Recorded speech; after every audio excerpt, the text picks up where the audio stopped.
Hello, guys, and welcome to another episode of the Hotpot Podcast. Today, I'm going to be joined by Dr. Kasim Abassi. He is a young practice owner in London. It's going to be really interesting to see how he managed to do the whole idea of bringing his own practice in a very, very difficult area. He's done it really, really early on in his career, so it's going to be really interesting.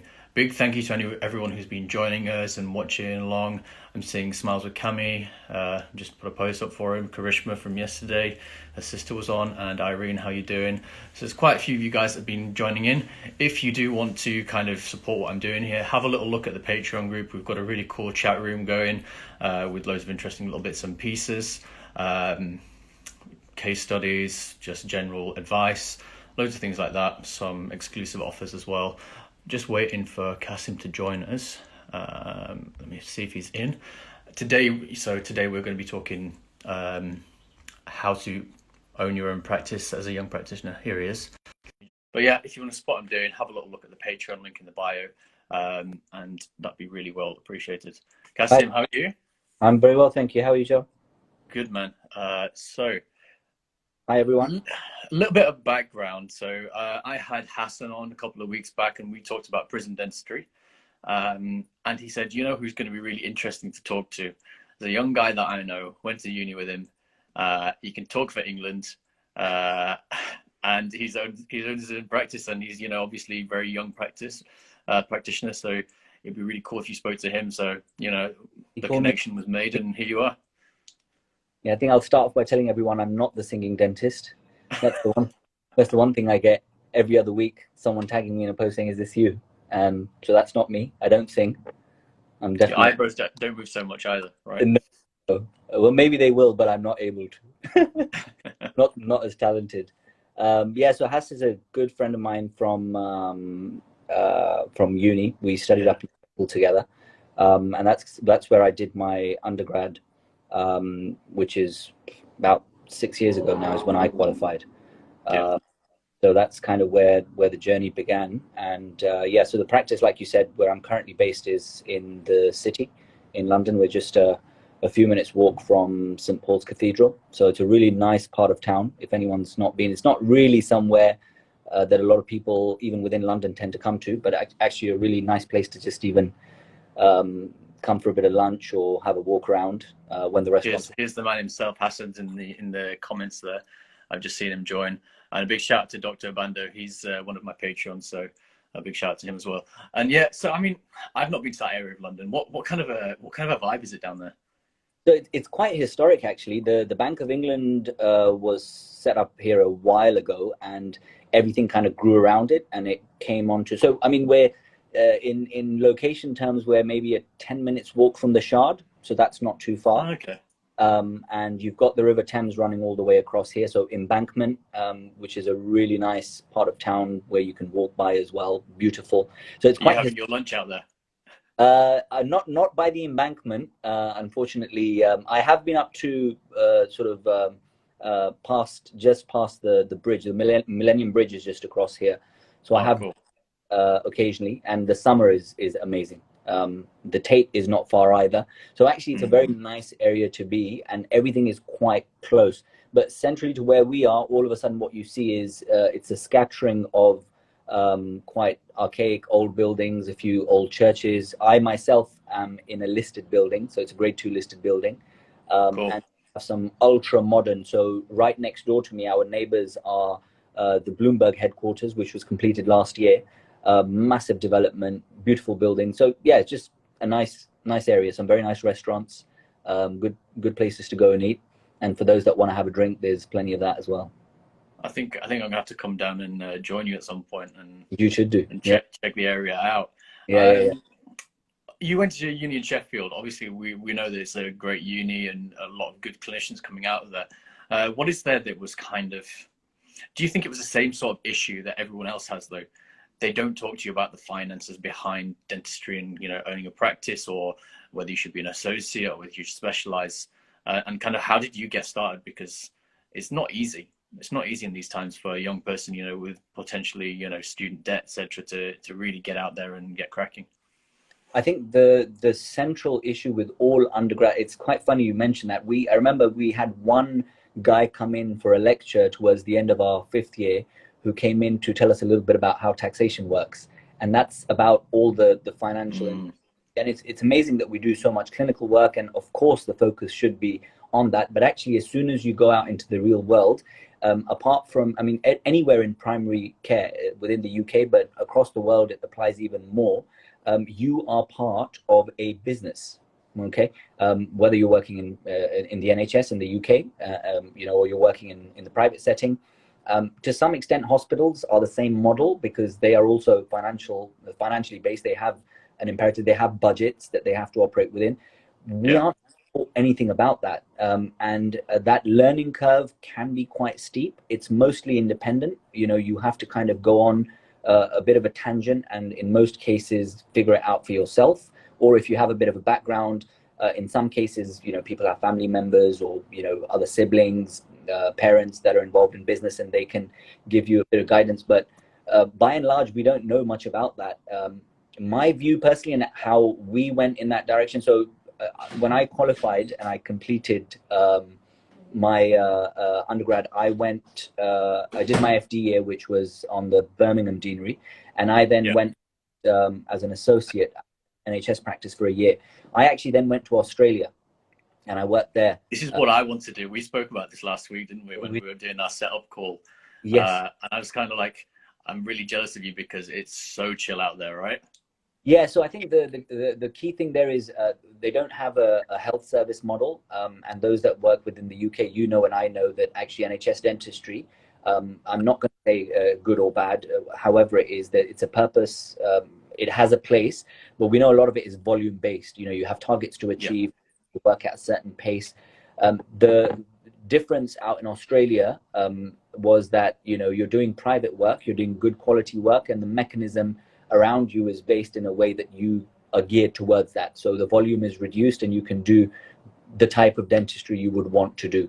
We know in the NHS frontline care here, we're all restricted. There's amazing clinicians on there, don't get me wrong. I've worked with so many good clinicians doing excellent work, but it has its restrictions. You're kind of mostly focused around single tooth dentistry. You can't really spend time as much as many of us would like perhaps to do the holistic work, look at the more underlying issues, work on more of the mouth and more prevention of the and stuff like that. Got a problem's done, out they go, they're back next year, they've got a new problem. That dynamic is a little bit different. So that was what I learned in Australia. Another key thing I'll say here, especially for a lot of anyone who's based in the UK and comes out, and utilize your FD year to experiment and to try. When we graduate, we all think, hyper skill, I know everything, and we soon begin to realize actually there's lots of things that we can improve on, and it's like anything else in life, the more you do it, the better you get.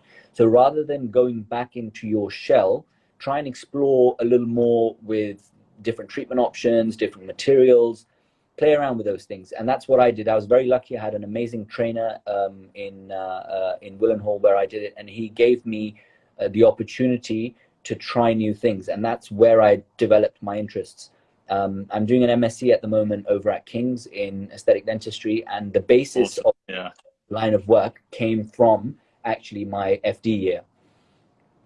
Look, quite a quick comment down below. We've got money discussion was a taboo subject at university. That needs to change. That's from the Bearded Tooth Fairy. And Karishma's saying the first year of working as an associate, and she still hasn't got a clue. So I think I'm probably in that boat as well a little bit.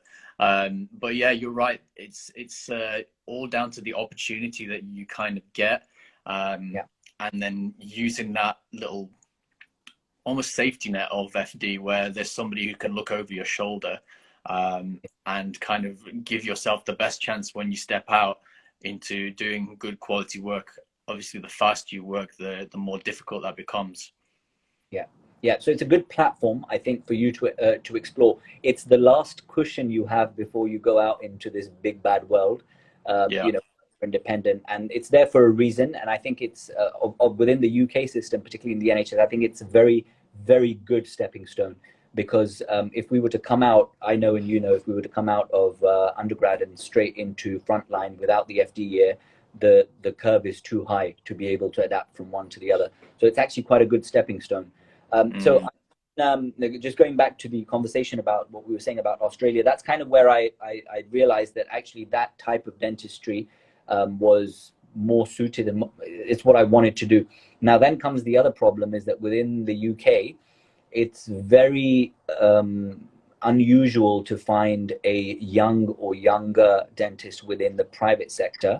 Okay, very rare for someone with less than 5 to 7 years experience to be anywhere near that, because of the level of competition. So private practices have, they play a significant role in healthcare within the UK, but actually, because there is such competition, it's not that easy to make that transition. So then you kind of think, okay, so where do I stand? Do I carry on within the NHS and upskill, which is definitely an option. I think everyone should do that, but it's not for everyone. I mean, doing a master's or an MClin Dent, time, money, very expensive, loss of earnings.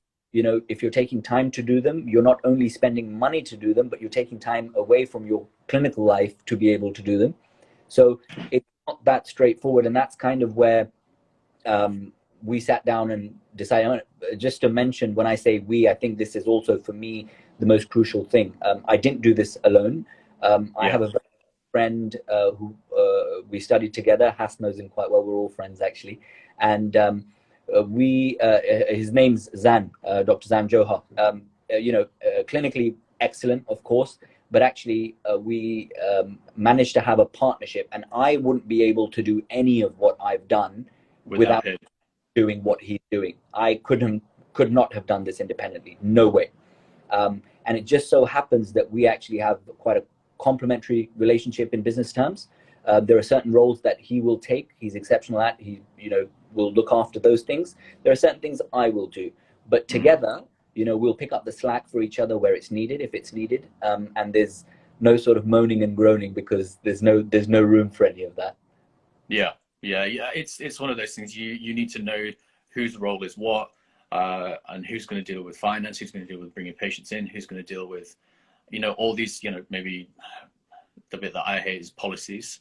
I think that's probably a very, very large part of it. All these different things need to have someone who's on top of them.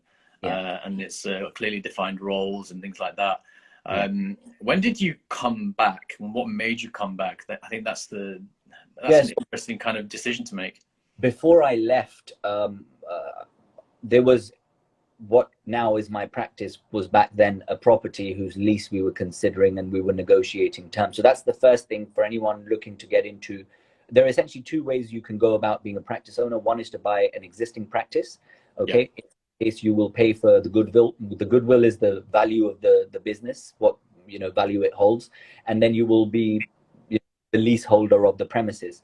So there are key things that you need to be able to know and negotiate. How long is the lease? If you're investing in a project this big, are you going to take a lease on for 2 years, 3 years, 5 years? No chance. So there's some legal elements to that, some advice. There are people and companies that advise you about this stuff as well. And you need to kind of know where you want to be before you go ahead with anything. And that wasn't quite working out to what we needed it to be. So that's when I went to Australia. While I was out there, the negotiations were ongoing and things fell into place. Now the decision for me was, having done the hard work in Australia and settled in there, do I come back to start this gig, or do I stay out there? And I decided, obviously, that as difficult and daunting as it was going to be, longer term, that would be, for me, what I wanted to do. I would probably not have this type of opportunity to do everything from scratch in a location that worked for us. So things like the size of the surgery, the location, the competition, and then you start thinking about, who are you going to be? How are you going to position yourself? In the private sector, where I am, as an example, within a half-mile radius of me, there are about 8 practices. Yeah. Right? So that's quite a lot of competition, really. So yeah, it's very concentrated. Yes, there's lots of people around too, but there's practices here who are 15, 20 years old, 15, 16 surgery practices that have been doing this for a very long time. So you need to know that, you need to accept it, but then you also need to know, where are you going to position yourself so that people come to you? There has to be something that they're going to want. And these are all that you're thinking of in the background. In terms of, I think my view is that the most difficult way clearly is to do it from ground up, because you're wearing all the hats. Okay. the design down to even things like the logo, the technicalities of the equipment, you know, everything from chairs and compressors to, you know, the kind of cabinetry that's going to go up, how you're going to, all of these things have to be planned for, and there's no science to it. I always, my view is that a lot of things come down to common sense. If you have enough of that, you'll generally be okay. Don't be afraid of making mistakes, because everyone will and does. Yeah. Just as long as your general trajectory is in the right direction, and you're able to, you can't do this and be afraid of failures along the way. It's not going to happen. Yeah, no, for sure. I think it's got its kind of, there's a lot of things to think about there, where you're going to open up yourself, and there's a lot of things that you have to get in place. But at the same time, I feel like doing it from scratch leaves you that same openness as well, as opposed to you've walked into a practice with a list to already expect X, Y, Z. Yeah. That might not be quite where your head's at, and, you know, how you want to run a practice, and how, you know, it might be very different how the practice has been run, although maybe successfully, or, you know, getting by. But for example, if I were going in somewhere, I would like to be, you know, specialist led. Everyone sees, you know, periodontist or an endodontist or a specialist in restorative, someone with an MSc in aesthetic, you know, something where the best of everything. But if you're taking over a practice where it was just generalists, it's a very different situation to what people were used to. Yeah. So I think that the type of gig that you're going to develop, and I think a lot of these things you have to think quite hard about before you go. The other side of this, by the way, is that it's a very high risk punt to take as well. Yeah, sure, for The sure. financial investment and the level of, I mean, putting yourself on the line in many ways, not just financially, but actually psychologically, socially. You know, there's a lot of sacrifices that you're going to have to make. It changes your life in many ways, because it's not sort of, you know, you kind of think it up, it happens, and then, you know, you open the doors and everyone comes flooding in. No. You know, there's constantly challenges that will come up. Things will go either in a direction that's not very pleasant, or they will go in a direction where you think, okay, I planned for something, it's worked out, amazing. So there's achievements, but there's things that don't work out, and you're constantly pitting yourself between one or the other, and ebbing away at that. You know, everyone says, oh, success or successful. That's not really an end point. I think it's this kind of the process of going through, and then knowing that when you've made a mistake or something hasn't worked out, how you've corrected it. So actually, that's the bit that you learn from. And that's the bit that takes time. For us, for example, in the first year, it was a huge learning curve. And there were plenty of things. I mean, for example, I'll come to this because this was the first phase. We planned for the build, right? Now, the build was all signed off, equipment, etc., etc. They came in, they sort of looked at what the premises was, and they gave us a week by week. Now, what happened in week 2 was that the project manager for this company resigned and left. Done. Right? Yeah. So then came another guy who was to fill his boots, and he went on annual leave 2 weeks after that, right? So the thing how can you take annual leave within 2 weeks of being on the job? Oh, people can do all sorts of things when you're. That's mad. Can you imagine that? Yeah. So I mean, you know what, bro? I'm going to start a job with you, but I'm going to go away for a year for the, you know, after 10 minutes. Is that okay? How do you feel about that? And can you imagine for someone in my what that kind of, what a kick in the teeth that was? So there was a lot of stress and a lot of problems, and what happened as a result of all of these issues was that the build that was meant to take initially 6 weeks ended up taking 12, right? Each week equates to money lost, right? And I couldn't have planned for this. Now the thing is, I could either sit there and sulk for the next 6 months and say, oh, everyone else has done me over and what am I going to do? But the other thing is, okay, you've taken a hit, and this was right at the outset. We haven't even opened the doors, by the way. No, you've not had a patient yet. No. And the thing is, you then say, okay, what's done is done, and we've taken the hit that we've had to, but you've got to then move on to the next stage, and start planning for how to counteract that and correct things. Again, one of the things was a lot of people that do this type of setup, they tend to be working at the same time, because that's where they're drawing the finances from, and they're setting up their own gig. Very difficult. With me and Zan was working for that stage, working elsewhere.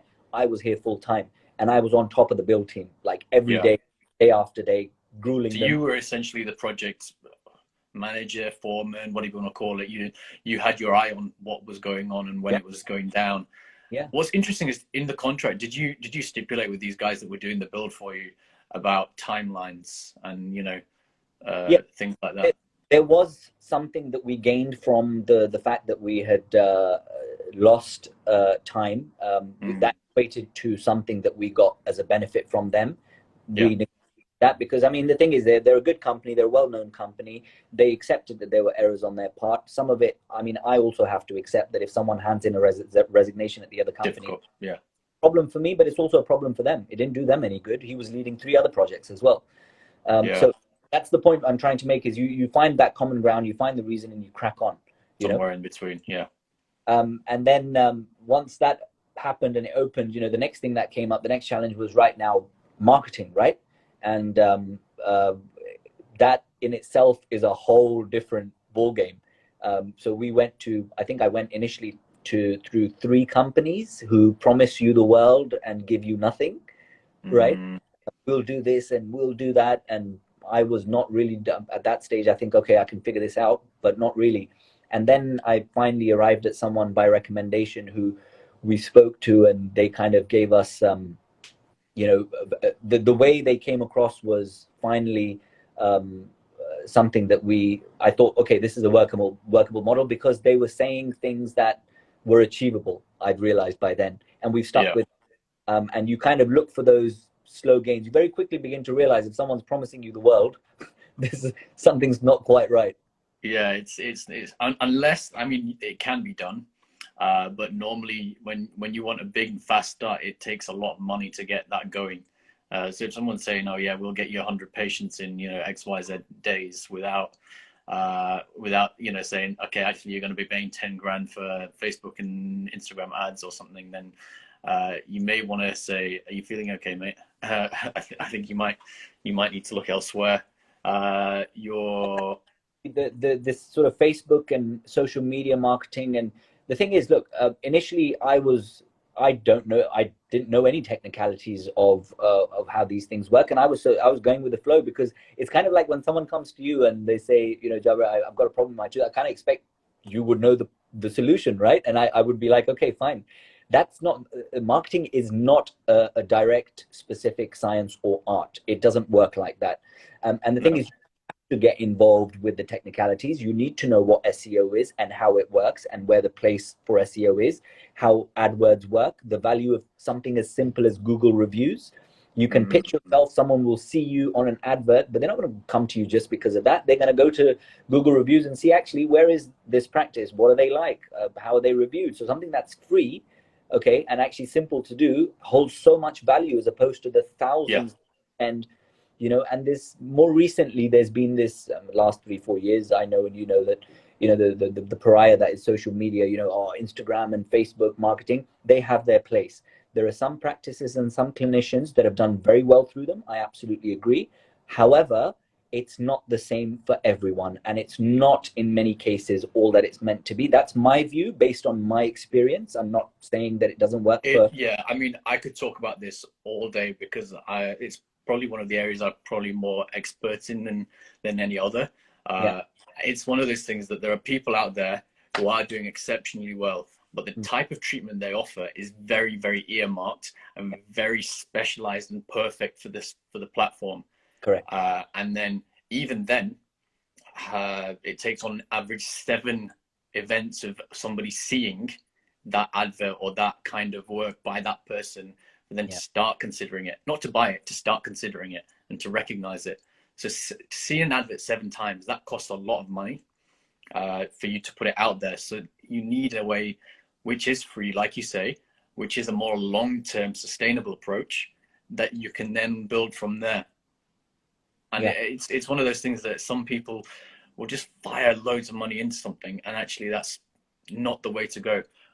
We've got a couple of comments, one from your fiance Noor's down there. And then we've Yeah. got Hassan again, some solid advice, and we've got a question as well let's pop that on screen. Was it worth it? Would you do the same again? Would you consider it investments in other avenues? I think that's a good question. Was it worth it? I think you can't really answer that question in the short term. And by short term, I mean, look, I opened up a squat. By and large, generally, what you expect to see is some form of stability developing between 3 and 5 years when you start from scratch. Anyway, that's generally, if you're doing that, that's fine. We haven't quite reached that stage yet, so I wouldn't answer that question. Look, the thing is, the way I view it is, generally, have we been improving and climbing up the trajectory? The answer is yes. Am I where I want to be? No, I want to do better. If someone had told me 2.5 years ago I would be where I am in terms of the progress we've made, I probably think I'd be relatively content. But it's not just that I've learned how to, improve the practice. You learn a lot. Resilience. Okay, I don't think the gig I could have done that would have taught me to have the level of resilience that I have because of this. Now, there's been a lot of struggle, there's been a lot of sacrifice, a lot of compromise on all sorts of fronts, whether they're personal or work. But I think what I've learned from this, I wouldn't have learned any other way. Now, from a purely investment point of view, sure, there are good property investments you could make that will better yield if that's what for me, the way I'm approaching this conversation today is not from a point of view of, is opening a dental practice a better proposition as to something like a commercial property. No, the way I'm pitching this is, look, I'm a clinician who's in experience terms fairly young. I opened up my own practice 3 years post qualification in the middle of central London to try and get into the private sector here. That's the idea I want to give to people that might be interested, that look, it is doable. It's not easy, it's complicated, but you can do it. Spend the time and energy to research and try and have as much knowledge as you can. But there does come a point in time where, like any other business on earth, you're going to take a punt. There has to be a risk element to it. If there wasn't, everyone would be doing it. So that's the thing. And especially within the UK, you've got that safety net, the NHS patient who always is going to come and see you because there's a shortage and they pay next to nothing. And they get a fairly good deal. Let's leave aside the potential quality and variations in quality of the treatment they receive. But from their point of view, paying 62 quid for all the fillings is pretty good. You suddenly change that to 60 quid for just an amalgam, or 125 for a composite per tooth. Then they start thinking, well, is it worth what I'm getting?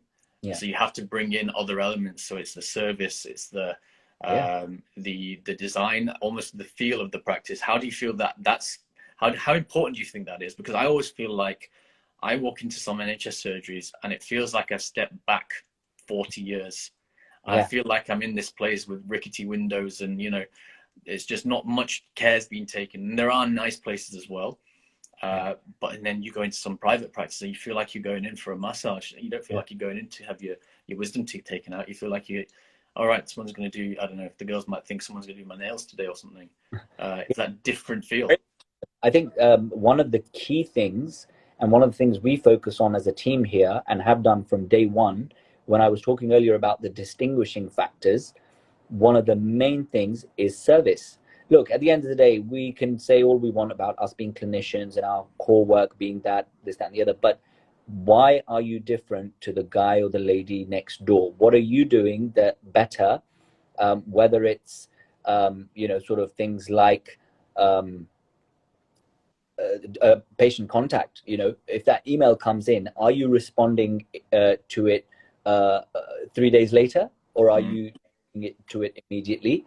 The quality of the conversation from the front desk, from when they're booked in to when they arrive to when they're in the chair, the time that you're spending with them, that first appointment that they're there, how is that progressing? There's a spectrum of things that all come together. There's very small things, but actually that, when we talk about the patient journey or the patient experience, it's each of those steps as a cumulative sort of combined together that relates to what we call service. Sometimes you get sort of, if a patient has a query or things haven't gone quite to plan, or how quickly are you able to correct that? How do you make them feel? Same thing with when they come in. When they come in, is it very sort of hyperclinical? And or do they feel quite comfortable? Are you looking after them? It's the simpler stuff, but you got to get it right, and you got to get it right each time, because that one or two patients, you could get 100 right, you get it wrong for a couple, and guess what? You get a 1-star review. Yeah, because the thing is, they'll go back, and the way our dynamic works, for example, is there's a lot of referral, so people work in big offices. There are banks and law firms here that have thousands of people, and they go. It's funny, actually, we had Zan does our Invisalign here, and we had a couple of patients come in. Well, we had one patient come in who works at a law firm, and then that went on to becoming 5 or 6 from the same team. So they were all wearing Invisalign at the same time. That team within that legal office was all wearing the Invisalign club. They were locally. That's the real Smile Direct club. And you hear these things because one patient comes in and they say, "Oh, she told me that you guys were really nice and she's getting along quite well. So I've always thought about it, and how does the process work?" So there you go. There's another one, and then all of a sudden the whole team's wearing it. There's a running joke in the office then, and that's how people get to find out. So things like that work. And the other thing actually that we found is quite interesting is we've developed more of a cohort of younger patients, if you will, because not that it's good or bad, or I'm not saying anything, but a lot of our colleagues here in the city are quite senior. They're kind of dentists that are very experienced, excellent at what they do, but they tend to be a little bit older. And just the dynamic of kind of coming in and seeing someone who's a little bit more relatable. In the end, we're all people, man. And some of the patients, it's quite formal to start off with, but by the time you've seen them 3-4 times, you're cracking a few jokes, having a bit of banter, and that happens to be one of the things that we have a younger cohort of patients. There's lots of city workers around here, and so these things are where you kind of start picking up, your more unique elements, and then you exercise that, you expand on that, you target that, whichever way you want to say it. So that's kind of that side of things. I think service is key. You can't, and I'm sort of walking. It's sometimes probably to everyone else's annoyance. I'm hawking everything all the time, because you have to. Someone has to do that. If I see a little bit of something on the floor, I'm like, why is that there? If emails not being responded to, it's been a few hours. I'm like, okay, get on that ASAP. Calls been missed. Okay, when is that call going to go back out? Are we going to wait a day? No, we're not. Interesting about the call times. Yeah. So, in fact, if you do get an inquiry, I think the data shows that you need to reply and call them back within 5 minutes. Otherwise, the lead's gone, and it becomes from like a 50-50 to like a 5% chance or something of them actually coming in. So it's a huge kind of hot lead sort of thing. So on my new page, the Hot Podcast page, so I'm hoping the people who jump on there and follow me there are going to be more interested in joining Patreon groups, etc., etc. I try and send out a personalized message with a link to the podcast within 5 minutes of them following me. Yeah. As well as the question, I'm still trialing different texts and things, but I'm trying to ask them what they like about podcasts or maybe what they want to hear. So in that way, you're getting some market research, but you're also getting in there straight away to get the feedback and get that one-to-one, so they feel like they know you and you're giving them some time. It's the same with patients. All of marketing is, works the best when you're kind of more relatable and more kind of instantaneous. Yeah, so I absolutely agree. I think so just coming back to this call element that you've mentioned, in realization of what you've said and in absolute agreement with it, what we now have in place is we have an interconnected system, a telecom system that links directly to our marketing team, right? Yeah. All tracking in place. What happens is at the end of the month, I find out how many new calls came in, where they came from, okay, the IP addresses that those were engaged from, what marketing tool got them all the way through, and then at the end I find out how many calls were made and how many were picked up or how many were missed, and of those missed, how many of them were returned within time frame. So these are all tangible bits of evidence actually that you can use, and you can sit down with your team, and this doesn't have to be in a way, you can use this more positively and kind of turn around and say, actually, just the learning point. Yeah, that these calls need to be responded to. This is the engagement that you're trying to. This is business, right? Sorry, I'm just reading a question. We've got a few comments which are coming to quite soon. Yeah. Okay. Yeah, sorry. So yeah, I just thought I'd bring that in because we have an entire system now in place which forms a part of our monthly reporting, which actually tells us exactly that element, because that's how crucial it is. You can't miss that one missed call. If we're talking in business terms, could be, if it's an Invisalign case or a whitening case, we're talking thousands in revenue that you may have lost. Lifetime value of a patient, if they come back and come back and come back, who are they referring to you? You could be looking at 20, 30,000 by the time, all that referral stream is kind of accounted for. We'll just jump into the comments. So Smiles by Howard saying, patients don't care how good the composite looks, only about the service they care about. Maybe apart from anything within the aesthetic zone. I think that's the only caveat there. Dr. Abando, one of my patrons, is saying unique patient-centered care is key. For sure. Dr. Zanzimus is asking, would you do it again? So we'll go to that question in a second. And Hass has got a question as well. So would you do it again? Would I do it again? Oh, that's actually quite a tough one. I think I'm not at a stage just yet where I can sit back and reflect on. You're still doing it. You're still in the process of starting to do it. Go bad. Maybe if it begins to go downhill from here, I'll sit back and say, yeah, maybe I wouldn't have. Look, I think probably at this stage, my honest answer is, would I do another project from scratch from where I'm sat right now? The answer is probably no, because I've got my hands full with what I'm doing. Would I do it again? Yes. I think for me personally, I think one of the things is I hate being in the position of asking myself, what if, right?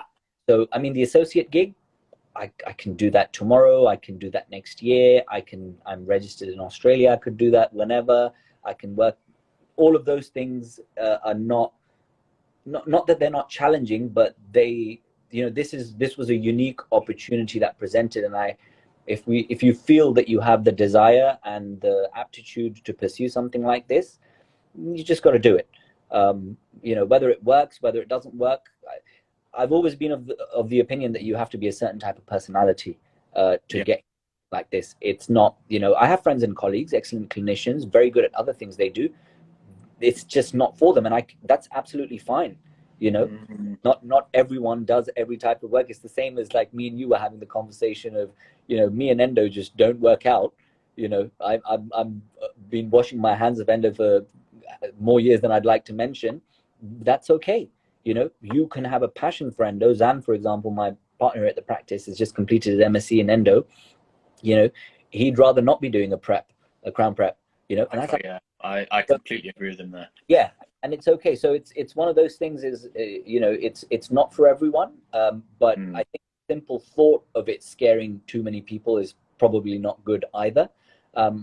I do think if there were more mechanisms by which people had information about the technicalities of owning and running a practice, I think we should, as younger dentists especially, I think there should be forums and there should be places where you can go and, without having to pay a fortune, because there are some places, but you've got a £4,000 course for 3 days to learn how to open up a practice. Not really.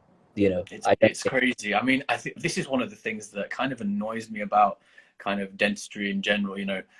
Something as simple as a course where they tell you how to, ethically sell something, or, how to do X, Y, Z, or, dental accounting, and they're charging through the teeth and nose, for these things. And my kind of feeling is young clinicians maybe need to find a different way, which is one of the reasons I'm trying to get people like yourself on who are doing these things. And actually, by giving this advice out there, it's not going to affect you negatively in any way, because like we said with Shiraz the other day, there's 60, 70 million people in this country. You can see 4 or 5 in a day, maybe 6. How many do you see in a day usually? Like, it's not many. No. You're never gonna get through the whole number of these guys. So if a couple other people open their own practice, as long as it's not, downstairs from you, you're probably not going to be affected in slightly. No. I don't even think it's never about that. Look, the thing for me personally is, when you reached out kindly as you did, me coming on here and saying a few words or giving not even advice, it's just my experience. I'm not this is right or what I've done is better than someone. No, it's just the ability to be able to engage with someone who's done it and say, look, I have an idea. This is how, or what the pitfalls were, or what the technicalities were. you know, or what did work, what didn't work. Now, I'm not saying that, you know, what didn't work for me will or won't work. It's just about that mindset. You know, how are you thinking through things? That's the, planning it properly, not yeah, just yeah, not be, diving in with 2 feet and your eyes closed. yeah, no.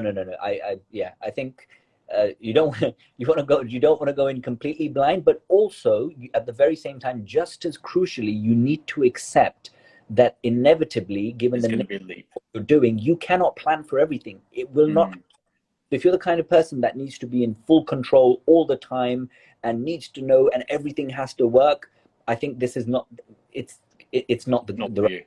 you. Yeah. In that work. Hassan's got a question as well. Should we go to Hassan's question? Who, by the way, is single, girls. Uh, would you recommend a young NHS dentist to transition into private dentistry? Obviously, I am still young. This is Hassan speaking. Any other life advice? Oh God, life advice. I'm going to stay well clear of life advice. Qualified for that, I assure you. I think for younger people coming out on the NHS, and I think Jabba, you'll probably be more aware of those situations. I'm probably not as young anymore as I'd like to think, but I think I'm not far behind you, man. I think the thing I would say is upskilling is key. Okay, now look, the thing is, I'm not going to say start chasing letters. The key always is to actually have a skill set that is in demand and can be implemented. But realistically speaking, I will also say actually that those letters do carry value. If there's Oh, for two, sure. you know, and one has X experience, 5 years, 6 years in the private sector, and you have none, but you have an MSc and an FGDP and da da da da, then that's where your value is going to come from. So those letters, I mean, intrinsically, those letters come from a level of education and investment and time, anyway. Little connection problem. It's always a Londoners who have connection problems, guys. Make sure you get your comments in below. If you've been enjoying what we've been doing, take a screenshot, throw it up on story. That really helps me and kind of get more guests on. Sorry, say that again. I lost you there for a second. Are we back? No, I think we lost you. I was just telling the guys that if you've been, while I was waiting for you to come back, if they've been enjoying watching this, take a screenshot and throw it on story so more people can kind of watch it back. It's you Londoners there, Krish. I swear down. Who's putting out there that I used to play good cricket back in the days. Jaffa, good to see you on here, and thank you for your kind version of my cricketing abilities. Yeah, a while ago. Were you actually good at cricket? Or were you scared of the ball like me? No, not scared of the ball. Yeah, I mean, I'm okay. We still play actually. Me and Zan. This is one of the other things. Actually, it's a good point here. Is I think you've got to have yourself something to escape what becomes madness sometimes as well. So Yeah. you know, I have had to make a lot of compromises to what I would like to do because those aren't options necessarily when you're so caught up and so involved over a prolonged period of time. You know, when you're sat at the helm, we now have, I think, you know, in our practice overall, maybe 9, 10 members of staff in a 2 surgery practice in rotation. There's always stuff going on. There's always things they're going to come to. At the end of it, it's you who needs to pick up the slack and figure out what to do and guide people. Staffing issues are probably the most difficult part of owning a practice. You know, patients and all that becomes much simpler. It's HR. You know, managing staff, looking at their that's something that I would ideally, you know, when I settle down and want to drop some roots, would like to own a practice and do things the way I would like to, you know, along with someone like yourself, you know. There's a couple of friends who I have in mind who might be down to do something like that with me, but it's the managing staff who, you know, aren't quite on your page, want to do X, Y, Z, don't want to do X, Y, Z. That's the bit that gives me kind of thoughts to go, actually, maybe it's not for me, but it's one of those things that you, like you say, having some way of escape. And this kind of brings me on to another point that I was going to talk about is, you know, during this lockdown, obviously things will have changed. And a lot of those escape routes have been suspended. So mine, as everyone knows, is I go and shout at the football, which is why we did a little bit of an adjustment on the time today. Because it took me by surprise that we actually have some games to watch. but that's something that's really important. You know, you have a couple of hours to yourself that's just, okay, no one else bothers me now, and I can just zone out and Yeah. have that time to unwind, whatever you're doing. Some people it's reading, some people it's going for a run.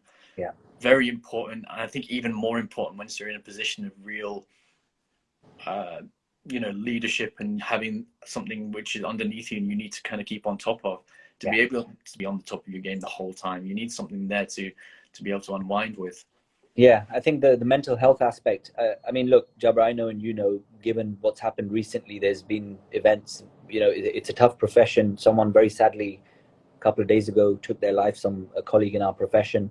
I don't know if you come across that, but there was this. This has happened within the UK within the last few days. It's quite a difficult profession to be in. A lot of people outside don't understand, but anyone who's listening to us, you know, who practices dentistry knows the stresses and you know, even the day-to-day, whether you're an associate, you know, it's a difficult place, difficult job to be in, period. Yeah. I think there was some very much so. around a few years ago with dentistry being the one profession per capita with the highest number of suicides, and that's difficult enough. I think mental health now is becoming, you know, well, the conversations are becoming more prevalent. I think it's very, very important. I'm going to be very honest and say sometimes it has been very challenging, very difficult. You know, you do find yourself in some dark places, but that's okay. You know, there are good times too, and you kind of just, and this is different for everyone. However you manage to find that, whether it's playing cricket every Sunday with a bunch of mates and, you know, having a kind of getting your mind off things, family, you know, people that are close to you, friends, being able to do some social elements. You know, you've got to. Yeah, it's all important to have that balance and to Yeah, have that support network. the that I Yeah. picked flying. I had since I was a kid. I really wanted to learn how to fly, and I started training for the PPL, the private pilot's license, and got a few lessons in, and it was just something so different and so amazing. Even though when I was in Australia, I was working very hard, and it was quite difficult. It was stressful. It's not, you know, no, it's no golden. It's not all perfect. Dentistry is still dentistry. You know, there's still. So that was something that was amazing, and that really helped me through that stage. So, but I think I would probably say in my current position over the last 2.5 years that I've been doing what I've been doing, sometimes you don't have the option. You know, I can't have a bad day and forget about all the problems and think someone else is going to solve them. I'll come back to them. No, I can't kick the can down the road. So you do have to have a level of resilience in that sense, where you come, you know, rain or sunshine, you got to get up and get the bits done, because the person that's ultimately responsible is you, good or bad. Yeah. So I think the dynamic of you know, the challenges keep coming up. The most current challenge for all of us, but you know, in practice ownership, is also the same. How do you respond to what's going on with the current pandemic? How are things going to pan out?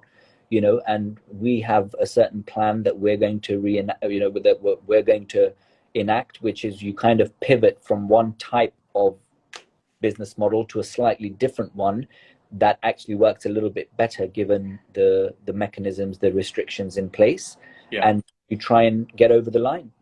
You know, Yeah, so I think that's important for I think especially the guys who are in private practice, they haven't got the safety net of the monthly, no matter what, almost no matter what you're doing, you're getting something as long as you're taking calls.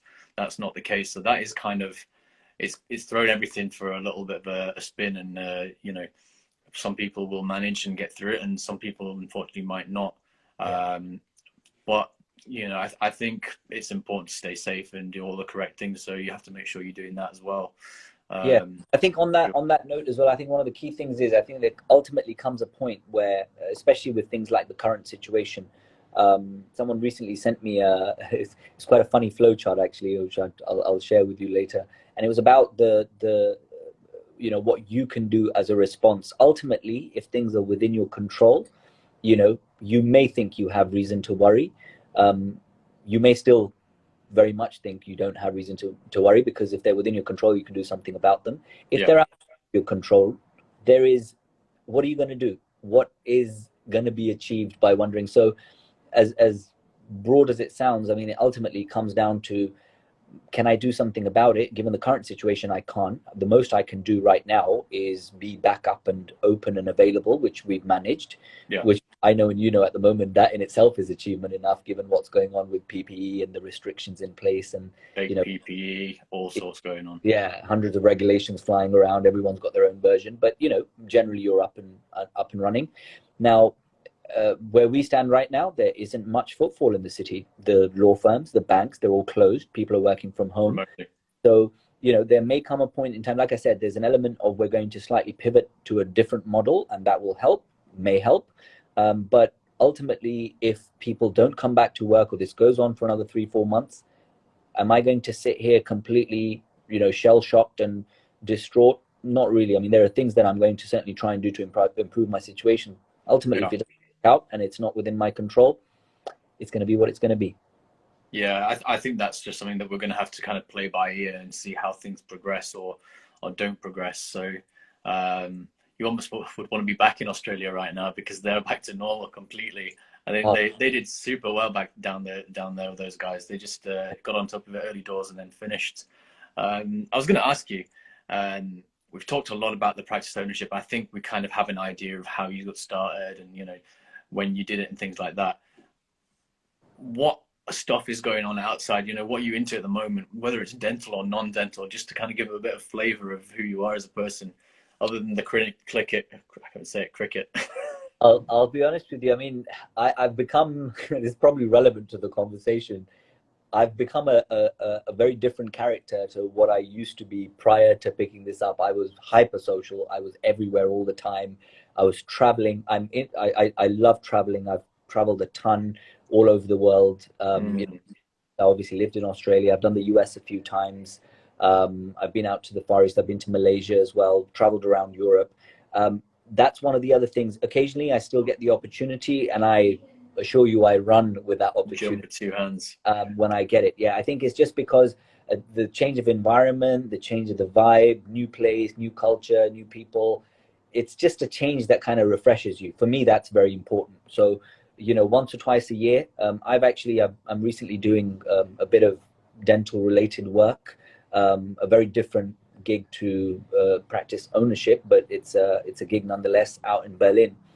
So I've been there a few times. I'm due to go again, hopefully in the next couple of months. So actually, it is work, but I get to spend a couple of days out there as well. So you know, So can't. how's that different? Are you still getting paid for this? Is it like charity work or No, no, what's no. the So it's in simple terms, it's one of the new aligner companies, clear aligner companies.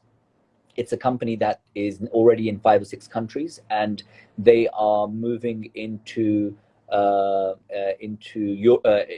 UK, but in a more compliant way than some that already have. Let's just say.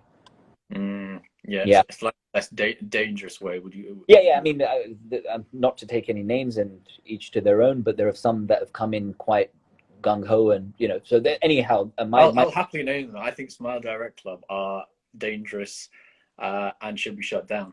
So yeah. I'll So put that out there. So if you don't want to, there are people even within our profession, but otherwise that painting everyone with the same brush. I'm not talking about us in this conversation, but just like anything else, when a new thing comes to market, there are some people who try and ram through the market. push it. Some people will do, and you know, Smile Direct Club, like them or not like them, their objectives as a big corporate was, you know, they had an IPO launch of over $1 billion. So I think whoever did whatever they did, they're content with what they wanted to achieve. But there are other companies that are trying to do it in a better way, in a more Mm. patient, in a more clinical way. And we shouldn't turn our eyes away and say all of them are rubbish and none of them are going to. No, No, actually, it's down to safety because I'm never going to do aligners. I'm going to tell you that now. So it doesn't bother me in that side of things. It's more the whole idea of some someone who was previously working probably at McDonald's is now getting paid, you know, £1 an hour, a bit more, and they're doing a scan, and then this patient, you know, they try and come to you with a little sign that says, oh, you know, a little form that says, okay, you're fit for braces. I don't want to give that okay for that kind of a thing. And if they don't, they'll get someone else to sign it. And you know, yeah. supposedly there's an orthodontist who looks at it, but if you're not seeing the patient in person, I just don't see, you know, how it's possible.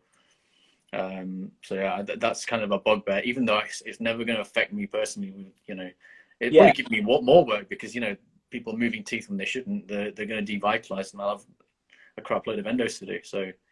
yeah, I think the conversation about the generally the clear aligner market is, number one, look, Invisalign, which is the clear leader in that market, has yeah, been until their patent ran out. They have done now, I think, over 7-8 million cases. And sure, they must have encountered problems, but by and large, generally the profession is involved, and a lot of cases have good results. We offer it at our practice, and we've seen some amazing results with patients being very happy. yeah. Of course, there are some that Doesn't quite work. that may or may not work, and of course the decision to do something, anything clinically, is yours as a clinician, and Yeah, where you are confident. Now, I'm not an orthodontist, but actually, ironically, I now have a very good understanding of occlusion from a restorative sense, to be able to say that actually, if I'm going to move these orthodontically, the occlusal relationship at the end is going to end up here, and I'm comfortable with that. So as an example, right? yeah.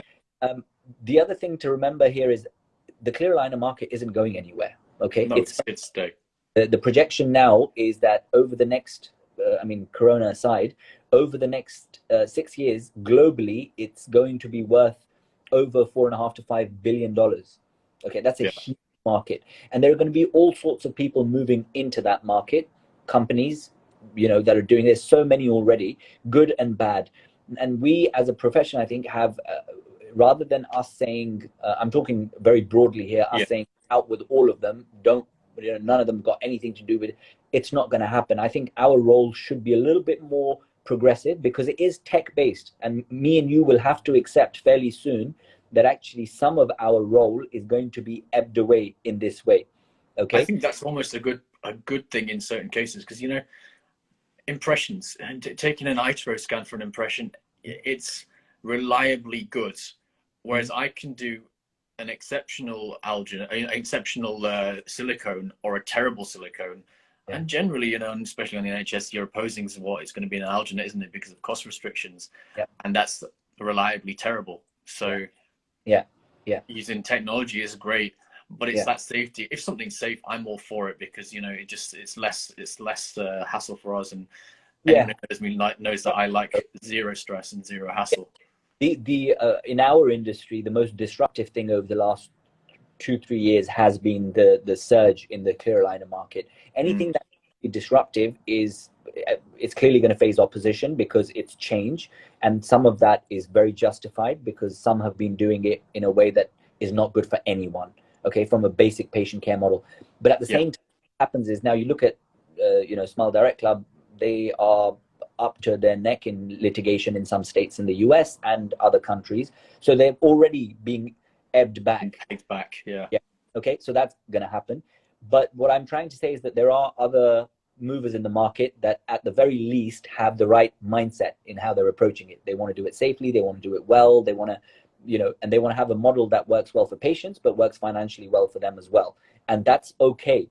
We should be able to say that, okay, if their objective is to look for a model that works well, that's not a bad start. Okay. And yeah. then you have the conversation of, okay, where are you drawing the compromises, if there are any, and what's right and what's not, what works, what doesn't. Let's So, just restart because we're just about to hit an hour and we're going okay, to get cut off. So we'll take a 2-minute break so we can catch our breath. And we're back on. And I'll post this first video so anyone who's missed it can take stock. If you've been enjoying this, guys, throw a screenshot up and people can hopefully join us for the rest of the little session we're going to be doing. Okay, sweet. We'll see you in about a minute and a half.